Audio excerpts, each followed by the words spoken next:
قابل احترام مسلمان بھائی اور ساتھیوں دوستوں، پچھلے جمعے ایک حدیث مبارکہ کا مفہوم اور اس کی وضاحت شروع کی گئی تھی۔ تنبیہ الغافلین میں علامہ ابوالعیس سمرقندی رحمۃ اللہ علیہ نے اس حدیث مبارکہ کو نقل فرمایا، جس میں ارشاد ہے، فرمایا کہ زمانے میں، دنیا میں اور آخرت کے حساب سے 5 اندھیرے ہیں اور اللہ نے 5 ہی اس کے اجالے بھی بنائے ہیں، یا دوسرے لفظوں میں کہیں کہ 5 تاریکیاں ہیں اور 5 اس کے چراغ ہیں۔ نمبر 1 فرمایا کہ دنیا کی محبت یہ ایک تاریکی ہے، اندھیرا ہے، اور تقویٰ اس کا چراغ ہے۔ تقویٰ اور پرہیزگاری اس کے لیے روشنی ہے۔ اور دوسرے نمبر پر فرمایا گناہ یہ تاریکی ہیں، نافرمانیاں، گناہ کرنا یہ اندھیرا ہے، اور فرمایا کہ توبہ اس کے لیے چراغ ہے۔ تیسرے نمبر پر فرمایا قبر تاریکی ہے، اندھیرا ہے، اور کلمہ لا الہ الا اللہ اس کا چراغ ہے۔ اور چوتھے نمبر پر فرمایا کہ آخرت تاریکی ہے، اندھیرا ہے، اور نیک اعمال اس کے لیے چراغ ہیں، روشنی ہے۔ اور 5ویں نمبر پر فرمایا کہ پل صراط یہ ایک تاریکی ہے، اندھیرا ہے، اور یقین، اللہ کی ذات کا یقین اس کے لیے چراغ اور روشنی ہے۔ ان 5 چیزوں میں سے پہلی 2 چیزیں پچھلے جمعے ہم نے عرض کی اور اس کا مذاکرہ کیا۔ تو اس حدیث مبارکہ میں تیسرے نمبر پر جو بات ارشاد فرمائی گئی کہ قبر یہ ایک تاریکی ہے، اندھیرا ہے، اور لا الہ الا اللہ اس کا چراغ ہے۔ اس میں کوئی شک نہیں کہ ہر انسان نے بالآخر قبر میں جانا ہے۔ دنیا میں نہ کوئی ہمیشہ رہنے کے لیے آیا ہے اور نہ رہے گا۔ جو بھی آیا وہ جانے کے لیے آیا۔ اگر کسی نے دنیا میں ہمیشہ رہنا ہوتا تو انبیاء اکرام کا حق سب سے زیادہ تھا، اور سب سے بڑھ کر حضرت محمد رسول اللہ صلی اللہ علیہ وسلم جن کی دنیا کو ضرورت تھی، ان کا سب سے زیادہ حق تھا کہ وہ ہمیشہ دنیا میں رہتے، لیکن اللہ نے نظام ایسا بنایا، جو آیا وہ جانے کے لیے آیا۔ جب انبیاء اکرام بھی چلے گئے تو ہر انسان نے جانا ہے، اور ہر انسان نے قبر کا سامنا کرنا ہے۔ اب قبر کیا ہے؟ قبر سناٹے کا گھر ہے، تاریکی کا گھر ہے۔ قبر وہ ہے کہ جہاں کوئی کسی کا مددگار نہیں ہوگا، کوئی غم گسار نہیں، کوئی ہمدرد نہیں۔ دنیا میں تھوڑی بھی تکلیف ہو جائے تو یہاں ہمدرد بھی ہیں، غم گسار بھی ہیں۔ کوئی بیماری آ گئی تو ہسپتال موجود ہیں، ڈاکٹر موجود ہیں، لیکن ذرا ہم غور کریں، تصور کریں، وہ قبر کی زندگی، وہ قبر کا سناٹا، وہاں اگر تکلیف آئے گی تو وہاں کوئی ہمدرد نہیں، کوئی غم گسار نہیں، وہاں پر کوئی تکلیف کو دور کرنے کے لیے دوائیاں موجود نہیں، وہاں پر کوئی ڈاکٹر موجود نہیں ہوں گے۔ حضور علیہ السلام نے فرمایا اپنی قبر کو یاد رکھا کرو۔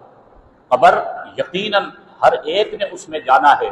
کوئی بھی اس سے بچ نہیں سکتا ہے۔ اب قبر فرمایا کہ اگر تم چاہتے ہو کہ اس تاریکی میں تمہیں کوئی اجالا ملے،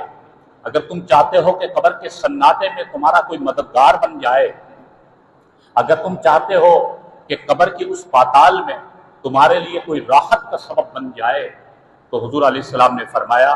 قبر کی تاریکی اور قبر کے اندھیرے کے لیے اللہ نے تمہیں لا الہ الا اللہ کی صورت میں ایک چراغ عطا فرمایا ہے، تمہیں ایک روشنی اور ایک دیا عطا فرمایا ہے۔ اگر تم چاہتے ہو کہ قبر اچھی ہو جائے تو دنیا کی زندگی میں لا الہ الا اللہ کے اس چراغ کی قدر کر لینا، لا الہ الا اللہ کو اپنی زندگی کا حصہ بنا کر اس لا الہ الا اللہ کے تقاضوں کو پورا کر لینا۔ جس نے دنیا میں لا الہ الا اللہ محمد رسول اللہ کے تقاضوں کو پورا کیا، لا الہ الا اللہ محمد رسول اللہ کے تقاضے کیا ہیں کہ اللہ ہی کو اپنا مالک و خالق سمجھ کر، اللہ ہی کو اپنا مشکل کشا اور حاجت روا سمجھ کر، اللہ ہی کو اپنا معبود و مسجود سمجھ کر، اللہ ہی کے آگے سجدہ کر کے اللہ کے حکموں کو پورا کر کے زندگی گزارنا، یہ لا الہ الا اللہ ہے۔ اور محمد الرسول اللہ کا تقاضا کیا ہے کہ کہ ہمارے نبی اکرم صلی اللہ علیہ وسلم جس شریعت کو لے کر آئے، جس دین کو لے کر آئے، اور جس دین کو ہم تک پہنچانے کے لیے ہمارے نبی صلی اللہ علیہ وسلم نے ہر قسم کے ظلم اور جبر کو برداشت کیا، کتنی تکلیفوں کو برداشت کیا کہ یہ دین آنے والی نسلوں تک پہنچ جائے، اور ہم تک یہ دین پہنچایا۔ اس دین کی قدر کریں، اس دین پر عمل کریں، اس دین کے مطابق زندگی گزاریں، یہ محمد رسول اللہ کا تقاضا ہے۔ فرمایا کہ جب ہم لا الہ الا اللہ کے تقاضوں کے مطابق زندگی گزار کر جائیں گے تو حدیث میں آتا ہے جب قبر میں ہمیں سلا دیا جائے گا، عزیز و اقارب رشتہ دار سب واپس چلے جائیں گے، اور اکیلا انسان ہوگا، قبر کی تنہائی ہوگی، اور وہ قبر میں منو مٹی کے نیچے دفن ہو چکا ہوگا۔ اس وقت فرمایا کہ یہ کلمہ ہے لا الہ الا اللہ، جس کی اس نے دنیا میں لاج رکھی، دنیا میں جس نے کلمہ پر عمل کر کے زندگی گزاری، فرمایا اس کے لیے یہ کلمہ قبر کے اس اندھیرے میں ایک چراغ بن کر کھڑا ہوگا اور روشنی بن کر کھڑا ہوگا، اور پھر یہ کلمہ اس انسان کو تسلی دے گا اور اس کو حوصلہ اس کا بڑھائے گا کہ فلاں ابن فلاں تم پریشان مت ہونا،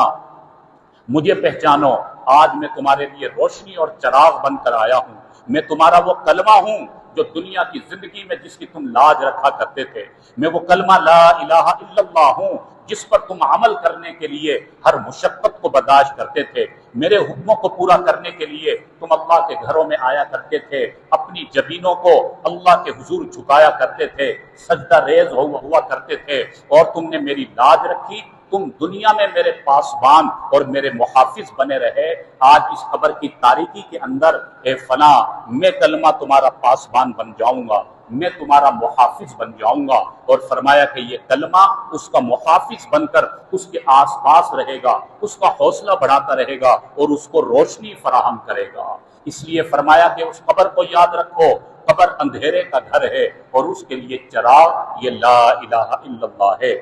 اور چوتھے نمبر پر فرمایا کہ آخرت تاریکی ہے، آخرت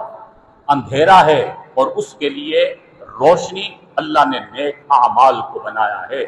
قبر کی زندگی کے بعد وہ زندگی آئے گی جسے آخرت کی زندگی کہا جاتا ہے، اور وہاں پر سب سے پہلے میدان محشر میں ہم سب کو جمع ہونا ہوگا، حساب کتاب دینا ہوگا، ایک ایک پل اور ایک ایک لمحے کا حساب دینا ہوگا۔ ساری دنیا کے لوگ میدان محشر میں جمع ہوں گے، سورج سوا نیزے پر ہوگا، زمین تپ رہی ہوگی، ہر انسان اپنے اپنے گناہوں کے بقدر پسینے میں ڈوبا ہوا ہوگا، اور نفسا نفسی کا عالم ہوگا۔ ہر انسان کی زبان پر ایک ہی رٹ ہوگی، یا اللہ میرا بھلا ہو جائے، یا اللہ میرا کچھ فائدہ ہو جائے، نفسی نفسی۔ ہر انسان اللہ کو پکار رہا ہوگا، یا اللہ میرا کیا ہوگا، یا اللہ میرا کیا ہوگا۔ وہ قیامت کا دن، آخرت کا دن جب کوئی کسی کے کام نہیں آئے گا، وہاں پر انسان اپنے رشتہ داروں کو بھول جائے گا۔ یوم یفر المرء من اخیہ وامہ وابیہ وصاحبتہ وبنیہ لکل امرئ منہم یومئذ شأن یغنیہ۔ قرآن ہمیں جگا رہا ہے، ہمیں سمجھاتا ہے کہ اس دن کو یاد کرو، وہ آخرت کا دن جب کوئی کسی کے کام نہیں آئے گا، ہر ایک دوسرے سے بھاگ رہا ہوگا۔ یہاں تک قرآن نے کہا کہ باپ بیٹے سے بھاگے گا، بیٹا باپ سے بھاگے گا، شوہر بیوی سے بھاگے گا، بیوی شوہر سے بھاگے گی، بھائی بھائی سے بھاگے گا، کوئی کسی کے کام نہیں آئے گا۔ وہ قیامت کا دن